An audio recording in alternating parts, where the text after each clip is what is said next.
Hi, I'm Michelle Perez. I got a lot of questions. Hi, I'm Mike Pincus. I think I may have all the answers. Welcome to the Mike Pincus Fitness Podcast. All right. Welcome to this week's episode of the Mike Pincus Fitness Podcast. And we have a special guest with us today. Sitting in the hot seat, as they like to call it, is Jonathan Perez. Yo. He is the man generally sitting behind the board, running the board and running my podcast. Matter of fact, this was his idea in the first place. Hey, why don't you get a podcast going? Hey, why do we need another podcast? I want to write a book. And him saying, do we really need another book? Well, that's true. Okay. So that's not how that conversation went. Kind of. First of all. Very dang close. Mike literally answered all his own questions. I was just there. This is true. Probably so. And I answer a lot of my own questions. I have conversation with myself. Michelle, his wife, is my normal co-host. Mm.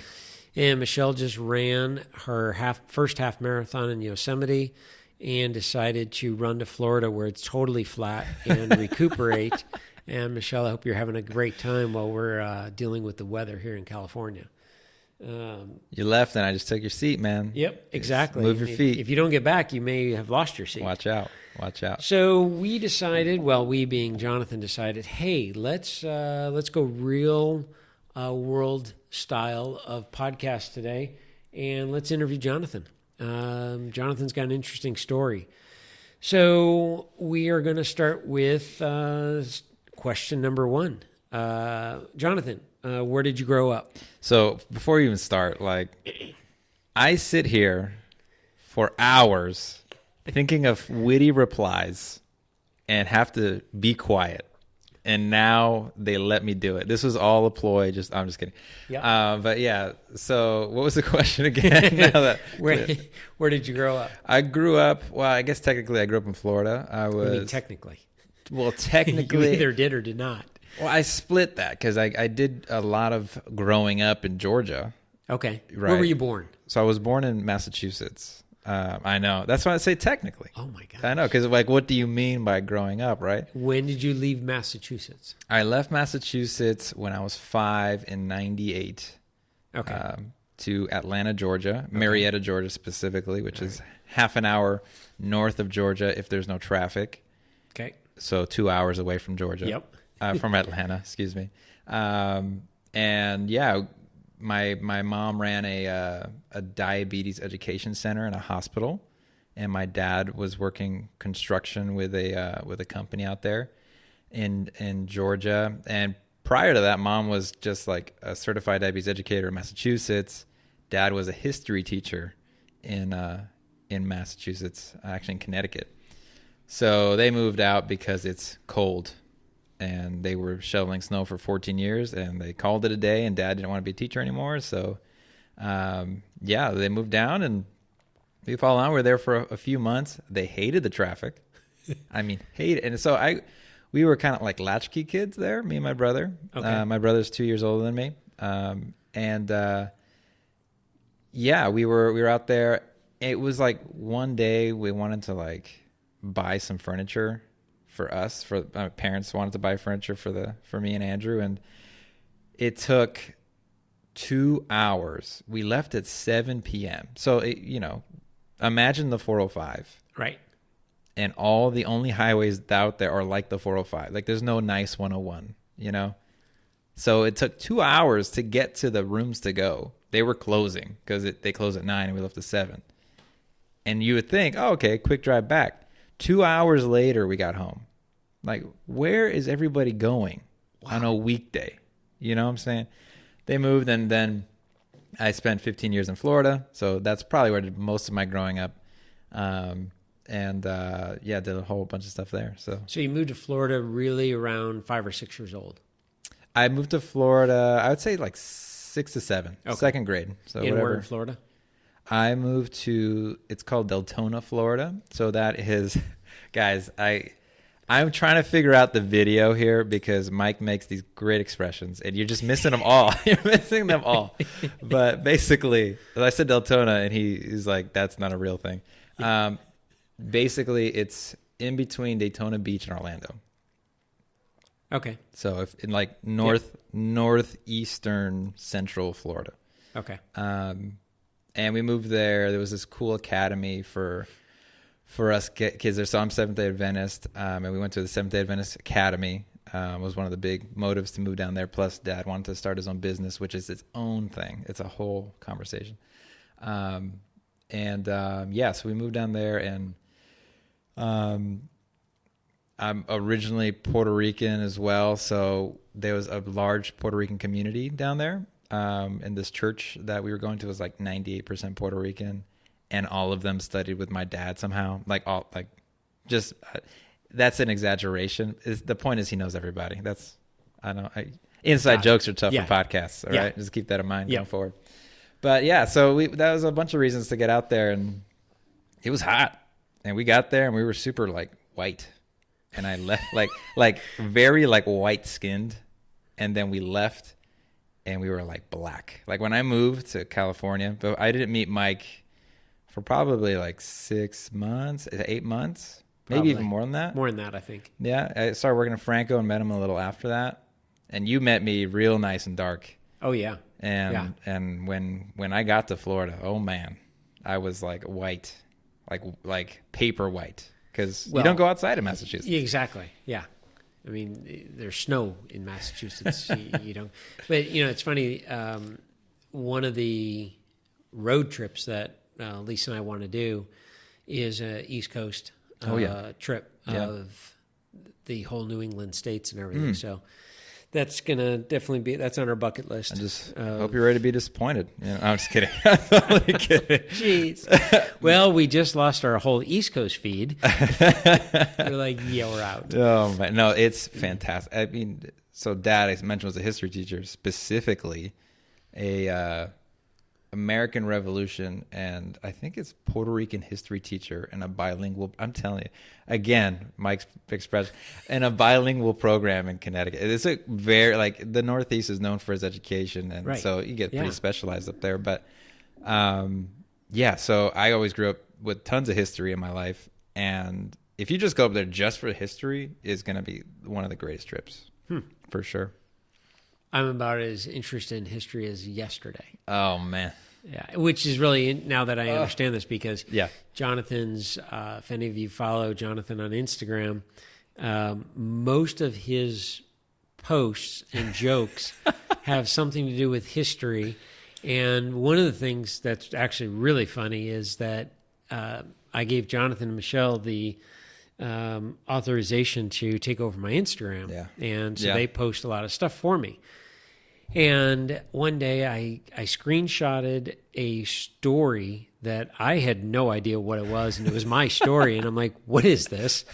And you had said something about you have to understand the humor. And I'm like, no, I'm not understanding anything. Well, okay. So I thought, because you like Smashing Pumpkins, right? Yeah. So I thought it said it was a quote from the lead singer of Smashing Pumpkins. It was not. Okay? Clearly not. It was not. And I do a lot of social media.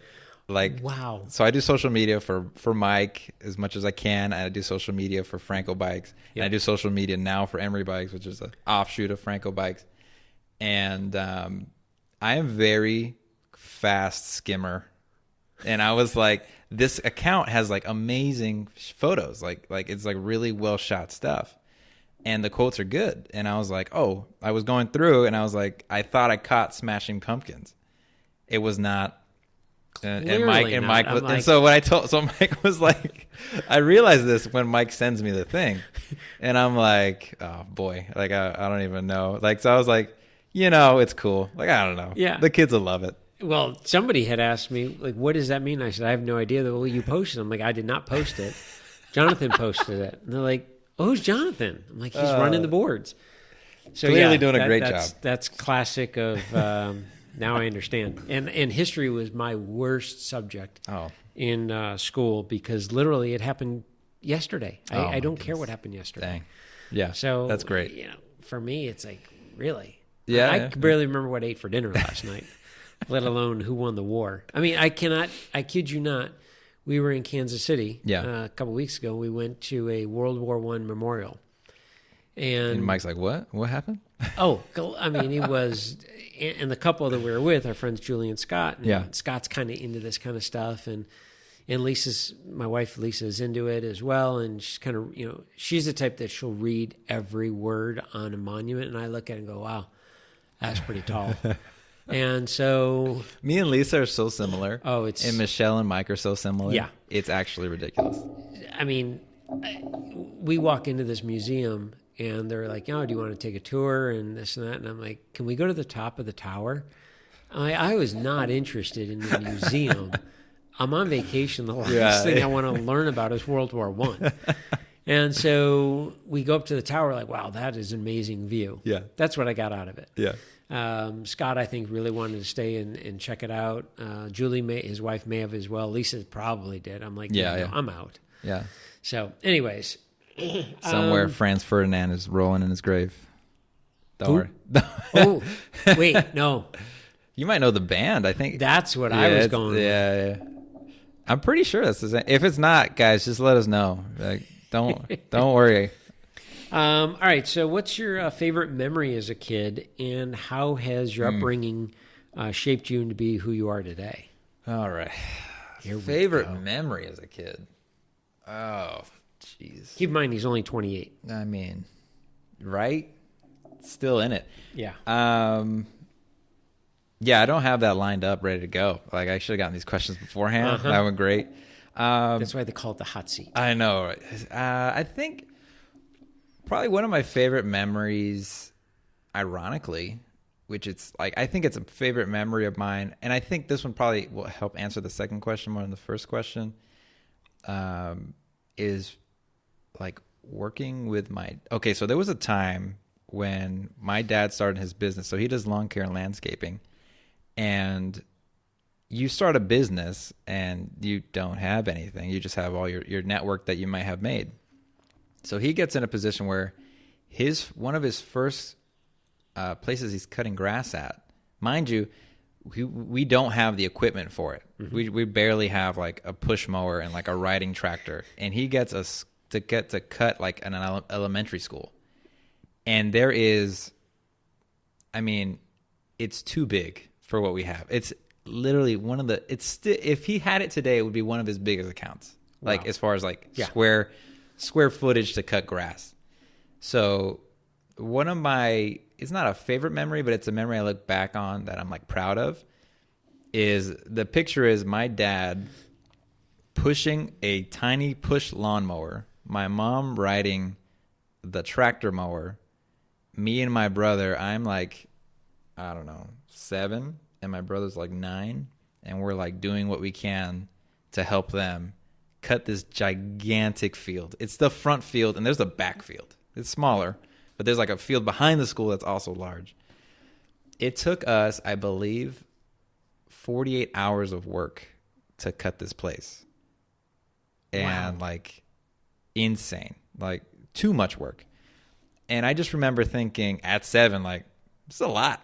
Like, this is big, And, after that, of course, like, you're making money from doing that. Like, he has that account and maybe like a house. So his whole week is like at that place. And just seeing my mom, who is a nurse and a certified diabetes educator, like getting down and dirty, because she grew up on a farm. That's a whole thing. But, I felt like at that point, that pretty much set me up for success, because I then went ahead and worked for my dad for another 15 years. I left when I got to I don't know if it's 15 years exactly how much, but when I got to California, I started work on Monday. I got here on Saturday. I started work on Monday, and I worked my last day with my dad on a Thursday, like the Thursday before. So I basically cut grass with him my entire life. Wow. Yeah. So I hated cutting grass. Oh, I'm sure. Yeah. And I would not go back for the fondness of it. Like, I'm not, right. I'm like, Dad, if you're listening, like, sorry, not happening. But I think like that was probably one of the coolest. I just have a lot of respect for labor, like manual labor, and All I know is when I got here and like they were hiring at Franco Bikes and they're like, hey, you get to sit indoors and like do stuff Done. with bikes. I'm like, so I start tomorrow or like what, Right. today, right now? Like, let's go. Exactly. Yeah. Yeah. I was not a manual labor. No. Yeah, Not that's- happy. I mean, I can do it. I'm sure. It's not my love by any means. And I get teased all the time that, baby soft hands and they've held dumbbells and barbells and that's about it. So I have a utmost respect for labor intense jobs. And, oddly enough, the probably the most respect I have for people that are working are teachers and, those in the heavy labor, industry. I think they're completely underpaid and overworked, but whole nother podcast there. So we know so interesting. Your dad went from teaching to becoming a landscaper. Yeah. So What was the reasoning there? yeah, in short, he got tired of teaching and being indoors, like more than anything. He grew up in Puerto Rico, just he has 60 first cousins, and they all live. At the time, they all lived within 5 miles of him. So imagine if you had 60 first cousins. I have 3. Yeah, I have 3. I'm like, I have 3 and I don't even talk to them. so imagine you have literally baseball teams worth of teams of cousins Exactly. around, plus the uncles and everybody. So he did that. He spent a lot of time with his grandfather learning carpentry and all that and kind of construction work. So he was very much like, he could run a 4-minute and 30-second mile at one point, like very fast, active individual that now is teaching indoors, so Sedentary lifestyle was not for him. he's playing basketball with the high schoolers, after work, and he could dunk. He's 6'2", and I'm like, that's pretty impressive. That's very impressive. Yeah. So yeah, he made that switch just because of that, and also it's I'm trying to think of the exact translation of it, how he says it from Spanish to English, because it's pretty hilarious in Spanish, but it's like it basically translates to like working, like the pay is a misery for teachers. Got it. He's like, I'm over here. He's making tons of money cutting grass in Florida because it rains a ton. Yeah. And it's flat as can be. Yeah, so he's just like, he's outdoors. His whole thing is being outdoors. That's great. Yeah. That's awesome. Keep him younger too, by the way. Yeah, he looks great. What was high school like for you? High school? Yep. So I'm in this academy. This is hilarious how these questions, I'm connecting them a little bit here, but like I'm in this academy. It's because I'm good at this. Mike is seasoned, guys. I see him in the background every time. He's just boom, boom, boom, crushing it. I love it. So I'm in this academy from 2nd to 8th grade. And this academy in Florida has fluctuates between 35 and 60 kids. Okay. So not many. It's small. Very small. Yeah. Like combined classrooms, combined subjects with the one teacher. Basically I have one teacher for like 3 grades. And then I go to this school called Pine Ridge High School that has 2,500 kids, which is a normal high school. Yep. I go to a normal high school from essentially like being a hermit. And I'm just like, it feels like I'm at Universal Studios. Like it's packed, I couldn't say Disney because we're going to get sued. No, I'm just kidding. So basically I'm at this high school, and like one of my first memories was like accidentally stepping on somebody's nice sneakers and thinking they were going to kill me. Because we were all dodging the rain.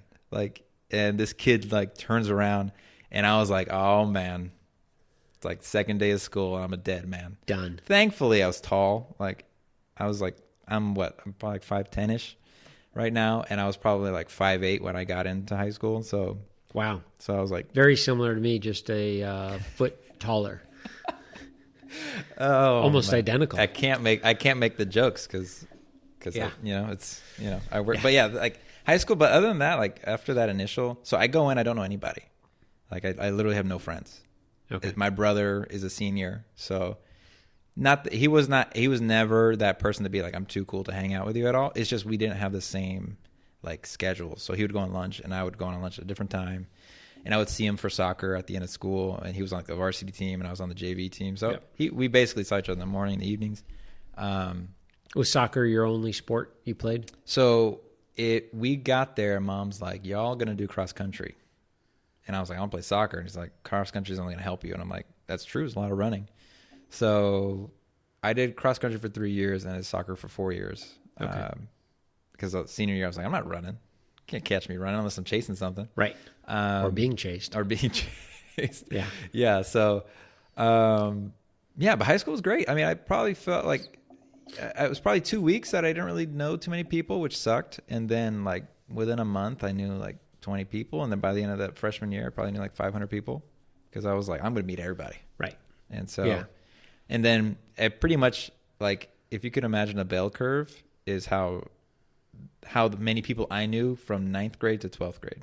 So it started with nobody, and then by the end I was like, yeah, I'm out. I'll see you guys later. Like I'm off to college. Done. Yeah. So other than that, I had a great experience. Did you go to college? I went to college. I went to the University of Florida for a year. Mm-hmm. So I took all AP classes in high school, and Jonathan's a little smarty pants. Yeah, whatever. But basically, AP classes are like community college level, maybe like hard community college level classes. I would probably say like that level. Okay. Like advanced. And so for me, like that wasn't hard. But then I go to UF, which is like one of the toughest schools, the toughest school in Florida. And it's trying to compete with like Ivy League schools. So like if you're smart, it's just not enough. And I didn't know how to study. So I get there and it's like, I have no idea what I'm doing. Like, I'm like, y'all going to the library? Like, what do we do there? You know, like, I'm not going to check out a book. And it's like, we're going to study. I'm like, we got to study. Ooh. So basically I wasn't doing well there because I didn't have the skills to do well. You didn't have to study all that much in high school? No, not really. Okay. Not really. And UF was a different story. So what I did, I was like, okay, this is not working. Like I had 1 year there and I was like, I'm going to fail. So I basically took myself out, went to the community college next to my parents' house, and learned the skills to study. Like the classes were extremely easy, but I was like, okay, let me just figure out what do I actually do. And it's like, you review the chapters after you have the class. Okay. Right. Makes sense. This is a good start. Like, literally like on that level. Like I took notes, but like in the taking of notes is when I would learn it. So, and then from there I transferred to University of Central Florida, which is the second biggest university in the U.S. It's just massive. It's like 60,000. Oh, wow. Or something crazy. It's really big. They have a lot of satellite campuses. And then finished a bachelor's in health science. With the track to do physical therapy. I moved to California initially to kind of like finish getting my hours that I needed to then get into grad school. And my uncle works at a physical therapy place in Ventura, which I landed in like the best spot because it's like beautiful out there. And then realized that I hated it. And I was in California or physical therapy? I'm still here, so like physical therapy for sure. Like I did not like it. And I think the big thing was like the insurance part of it. Like I just didn't like, absolutely. I didn't like someone telling me what I could do with a patient. Guys, be physical therapists. We need them. Yes. I just didn't like the aspect that like, I know the stuff, like, and I know what they need. And now I have someone else telling me, but apparently this world runs on money. So that was like the big thing there. And then I just was like, I'm figure out what I want to do now. Like at first I was kind of bummed, because I spent, 5 years of my life heading in that direction. Right. But I also kind of knew, I was like, maybe this might not be for me like in year 3, but I was like, maybe it will, who knows? And so, then was the plan to work for your uncle? No. So my uncle works at the clinic. He doesn't own it. So no, that was never the plan. The plan was like, I wanted to be an athlete. And just things never worked out. So then I was like, how can I get close to the athletes and like help them? Because I know what they're going through. And at the end of the day, I just didn't. And also the $110,000 loan that I need to take. It doesn't make financial sense. So yeah, then like everything was wide open from there. And just happened to get the connection to Franco and took it, Like Perfect. That was pretty easy. Yeah, well, that's how we met. Growing up, what was your, you were raised in a Puerto Rican, Floridian, Massachusetts house. Yeah. What was the lifestyle like in terms of, what kind of life did mom and dad live in terms of health and fitness and nutrition? And I'm always fascinated by that. I was born and raised in the Midwest, and we have what's called Brown's chicken out there, and it's like Kentucky Fried Chicken. Okay. And every Wednesday night, I believe it was Wednesday nights, my dad brought home Brown's chicken, and it was fried. And that's what I grew up on. Okay. And it was in the Midwest, and I don't know if it was just the time of growing up, but every Wednesday night, this is what you ate, and every Thursday, this is what we ate, and so forth. But I remember Wednesday nights, and I remember specifically are the mushrooms, the deep fried mushrooms we would just fight over. That's fantastic. And we'd have, deep fried chicken. Yeah. That's what we ate.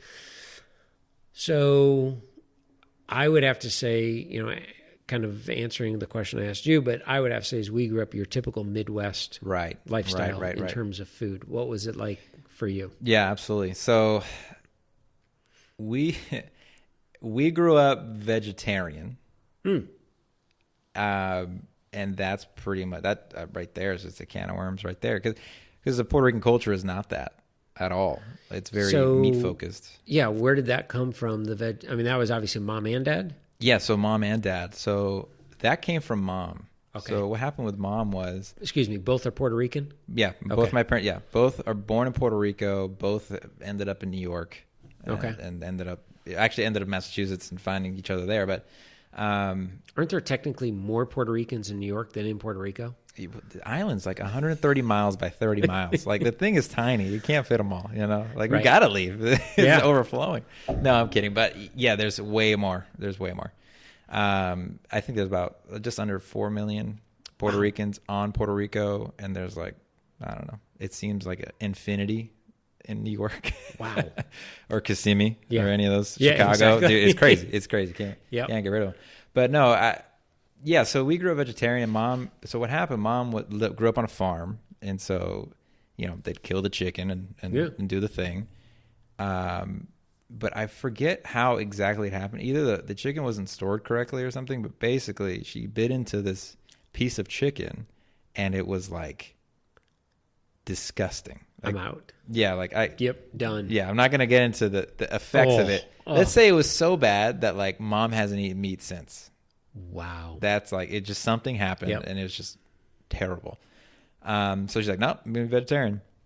The rest of her family is like, they're like so we covered blue zones before. A little recap here. So one of the zones is Loma Linda and there's Seventh-day Adventist, and they promote this healthy culture. And part of that healthy culture is vegetarianism. Like you don't have to be vegetarian or anything crazy like that, but like they're like, hey, lean more towards the vegetables and grains and whatnot. And so, being a vegetarian in that household wasn't like crazy. So, I mean, you're eating plenty of rice and other staple like plantains and things like that. So, she got by and eventually, had her own place and was doing her own thing. She meets my dad, and my dad's like, well, I mean, I want to keep eating meat. She's like, that's fine. I'm not going to eat meat. And he's like, okay, cool. And then she's like, but I'm not going to make it. Suddenly, dad's a vegetarian. And dad, within a month, was like, I guess I'm vegetarian now. Yep. So, and then we just, because of that, me and my brother both like lifelong vegetarians. I mean, I've had meat on accident times, and I don't think it tastes bad at all. I just know that I couldn't eat it because like the effects were tough on my body. Like I just didn't sit well with me. So I'm a Puerto Rican in Florida, which doesn't like scream like veganism like LA does. No way. Yeah. Or San Francisco. So, man, I was in a high school and these kids are just animals. They're just barbarians. No, they're not. Literally, it's like, why are you so weird was kind of the thing. Yeah, exactly. Yeah. And like other Puerto Ricans are like, but you don't eat the pork? And I'm like, no, I don't, So where do you get your protein? Yeah, That's always the question. That's always the question. Yeah. And if you say beans one more time, I'm like, where broccoli? Like, right. Yeah. It's funny growing up in Midwest suburbs of Chicago. I don't think I knew a vegetarian. Wow. At all. Yeah. That I can think of. None of my friends were. We grew up eating ribs. It's the home of, it's the greatest ribs in anywhere. Italian beef sandwiches, pizza with cheese and sausage and pepperoni. That's the best. I would have to say that I did not meet my first vegetarian until I moved out here to California. Wow. Which is one of my buddies who lives back in Minnesota, calls it the land of the fruit and nuts. I'm like, wait, is that what we consume? He's like, right. You'd call it whatever you want. But, so that had to have been very strange for yourself. And okay, so you're obviously that's all you've ever known. Yeah. In terms of that health lifestyle of eating, consuming food. And it's not, I don't even like to call it a diet because it's not a diet. It's just your lifestyle. It's the way you consume food and how you consume. And you obviously never felt a decrease in performance on the soccer field or in terms of running.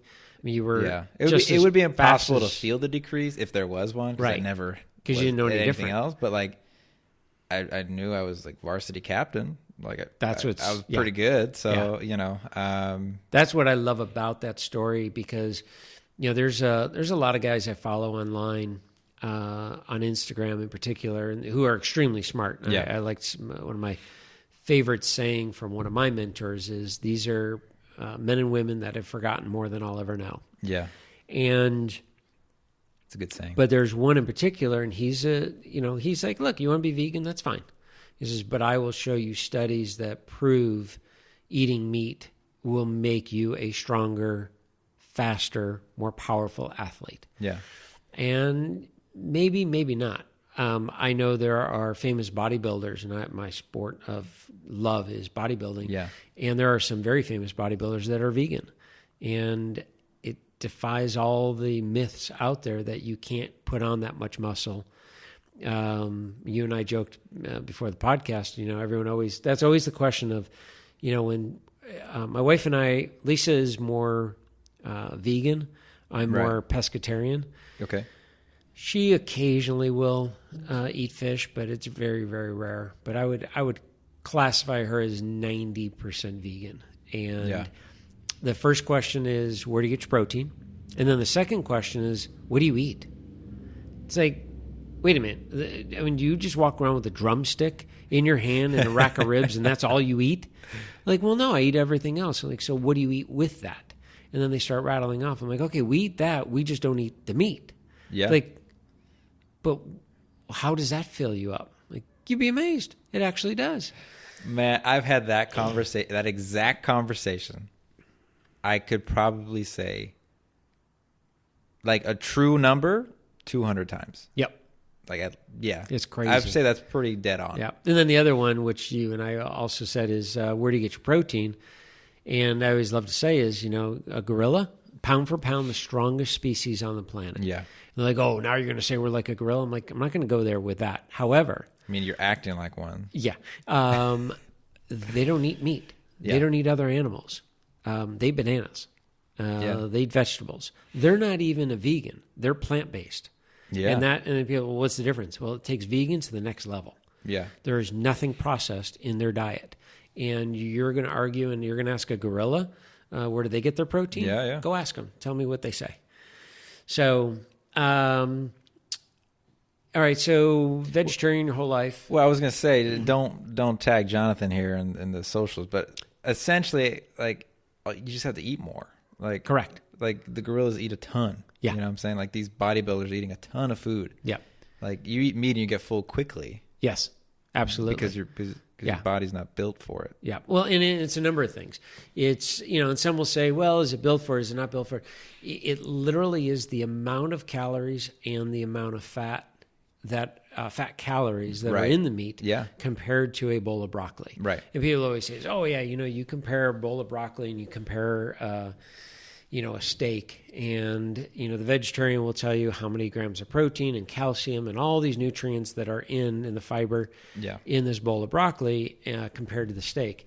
And the protein, the meat eaters, the paleos out there are going to scream straight to the paleos. You heard that? Sorry, straight guys. to them. Oh, I love it. And they're going to scream that, well, look at how much broccoli you have to eat. And it's like, well, it's not that you have to eat that. You get to eat that. And it's cheaper. Oh, there are just so many different things that I have read from both sides of the argument. And when someone asks me, well, what do you recommend? I say, whatever you're going to adhere to for the rest of your life. I'm not going to tell you to be vegan, pescatarian, vegetarian, paleo. I could care less. But you have to maintain that lifestyle for the rest of your life. And, well, which one's healthier? Look, I've got research that can back up or destroy either claim. It just so happens I actually have more research that can back up a plant-based lifestyle over eating a predominant meat lifestyle. Yeah. It's just, there's just more research to prove it. Yeah. Some people will say, no, where are you getting your studies? And like, you know what? Do your own research then. But what I found really funny is a very close friend of mine he's bounced all different types of diets over the years. He's tried paleo, he's tried vegan, he just recently tried vegan. He's come up with all these different ideas. And we tease him because his closest friends say he's read the internet cover to cover. And that's actually terrifying. Yeah, it is. But he literally has read more studies than anybody I know, and he's not in the industry. He's just that kind of guy that he wants the knowledge, thrives on it. So I get a text from him a few months back. I'm going to do a vegan diet for 3 weeks, and I'm having my blood work done because I want to see what happens. I'm like, well, what if the numbers come out in your favor? Well, I'm not doing that. Like, so then why are you doing the vegan diet? Well, I want to see what would happen. Okay, fine. So he does. I want to see what happens if I stop smoking cigarettes. But I'm not really going to stop. But I'm not going to stop. That's exactly. Fantastic. So I just got a text from him a couple of days ago. Vegan for 2 weeks. I've never felt weaker in my life. And I just started cracking up. And so I went through the whole process, like, okay, how many calories are you eating? Because that's the typical thing. The first and foremost is most people don't eat enough food when they go vegan or plant-based or vegetarian. Because you realize you're giving up a lot of calories from meat and a lot of fat calories. And that's got to be replaced. You can't just cut that out and say, okay, now I'm vegan. Well, you just literally cut perhaps a third of your calories out. And now you have to replace that with more vegetables and grains. You have no idea how much food you have to consume to maintain your strength. And everyone's like, well, if I eat that much quantity, I'm going to gain weight. It's like, no, you're not going to gain weight. You don't realize it's so low in calories, but the volume of food is huge. Yeah. I remember first time going vegetarian, if you will, and making a massive salad. And I wanted all these different colors in it. And I had every color of the rainbow from every vegetable I could possibly find. And I threw in there. And I should have weighed the salad. Lisa's like, you're never going to finish this. Oh, I'm going to pound through this thing. Yeah. My jaw was hurting at the end. And I'm like, I will never finish this salad.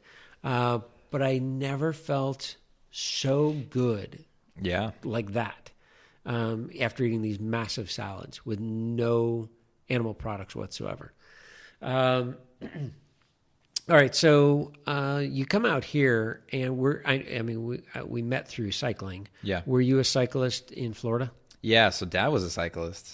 Dad was? Just added on the list. Oh, wow. He had a, for all the cycling people out there, there might be a couple who listen, but he had an old Basso, It was like one of the ones that like won the tour. Like it was in that year, so he got it with like these like champion colors or whatever.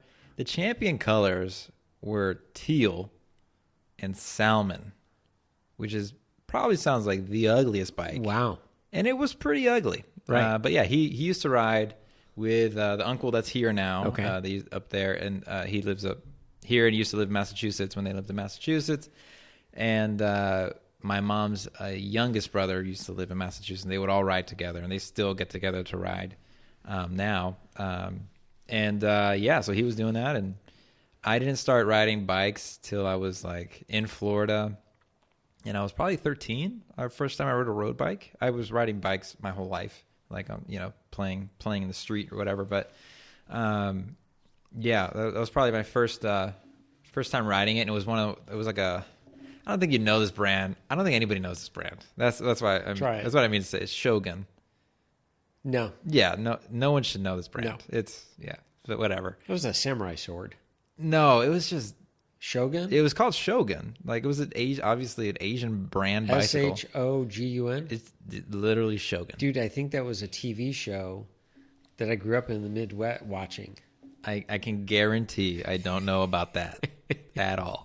Because I wasn't born in the medieval times. Yeah. I'm just kidding. No, but really, like this bike had down tube shifters. And I'm terrified of like moving my hands from the hoods. Yeah, that's old school. And I'm like, how am I supposed to do this? And so anyway, we rode like 10 miles and I died that day. So I started competing in Florida when I was in college, which I kicked myself every day that I didn't start competing when I was 13 years old. And now be in the Tour de France today, or the Tour de California, like right now. Right. So anyway, don't let's not dwell on these things. But yeah, so I basically picked up bikes there. Dad was a big fan. He watched the Tour I think a little bit back in the day, but he really started watching the Tour probably with the Lance Armstrong days. Yeah. Just like most of us. Yeah.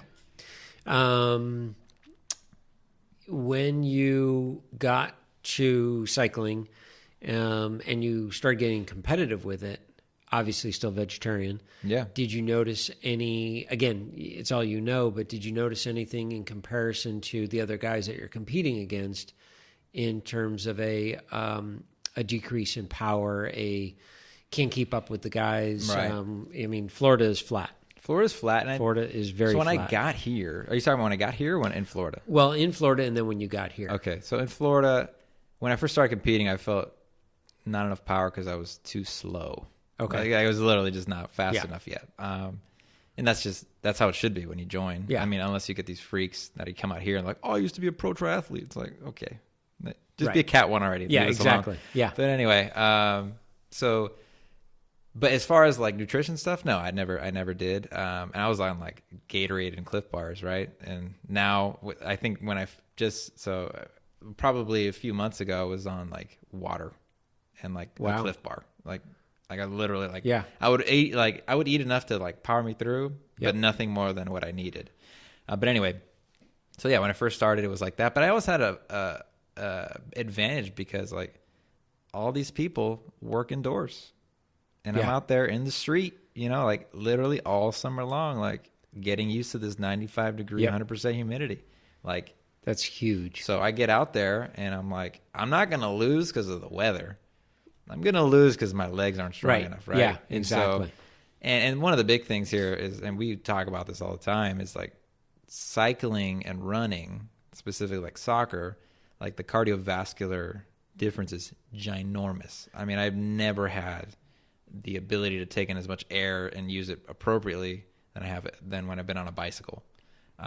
So getting used to all that stuff was a big thing. Bike handling, there's a lot that goes into it, but as far as nutrition, no. And so when I got here, and here's the thing, and this is the great thing about cycling, is that you don't actually need hills to be good at hills.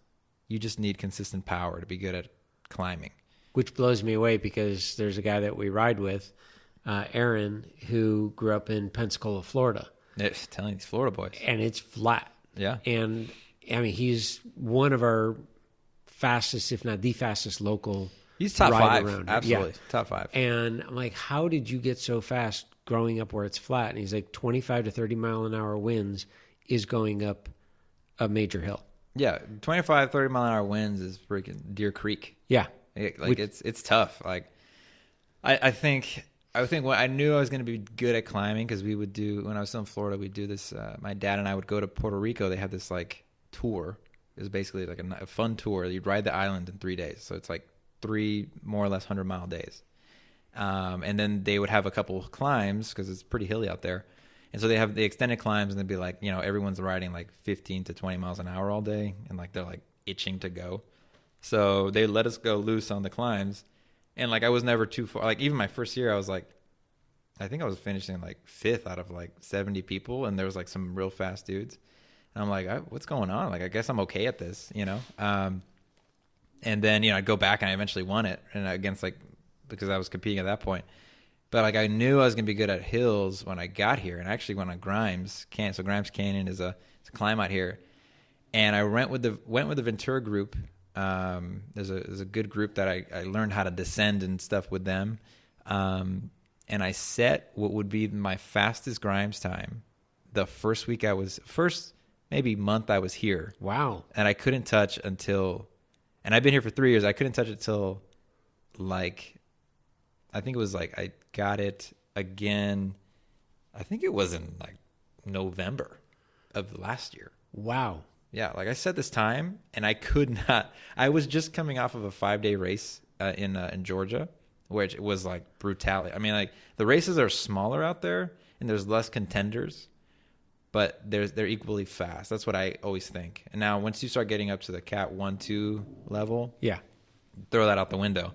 But as far as like the lower levels, like, there's freaks everywhere. So I did this race, and it was just like 5 days. You get up, you race, go to sleep. And it was awesome. I had a ton of fun. Scary, hoping you're not going to crash every day. And I came back. I moved over here, brought my bike before I went back and moved Michelle over.